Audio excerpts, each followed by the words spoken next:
بلوچستان سے تعلق رکھنے والے پاکستان کے 8ویں نگران وزیر اعظم انوار الحق کاکڑ کی تعیناتی پر جہاں بعض قوم پرست جماعتوں کی جانب سے تنقید کی گئی ہے، وہیں صوبے کے عوام کی جانب سے بھی ملا جلا رد عمل سامنے آیا ہے۔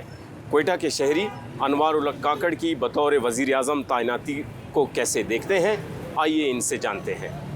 ابھی تک میری معلومات کے مطابق تو میں نے ان کا نام ہی نہیں سنا تھا وزیر اعظم بننے سے پہلے تک۔ تو آئی ہوپ کوئی بلوچستان کا بندہ ہے اور ان کو موقع دیا گیا ہے بلوچستان کے لوگوں کو، تو آئی ہوپ کچھ بلوچستان کے لیے کریں گے وہ، اور انشاءاللہ یہ فیصلہ بلوچستان کے لیے کچھ مفید ثابت ہوگا۔ اس مسئلے سے بلوچستان کے عوام کافی مطمئن اور خوش ہے۔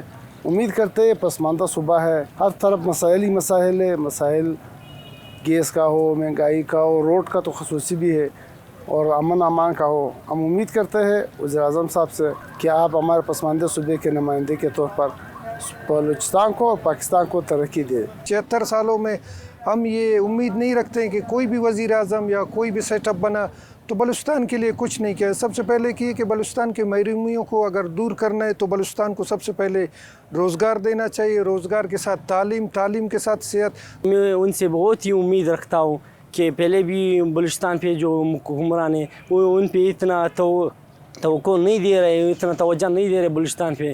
میں اس سے بس ایک ہی ریکویسٹ کر رہا ہوں کہ تھوڑا بہت بلوچستان پہ توجہ دے۔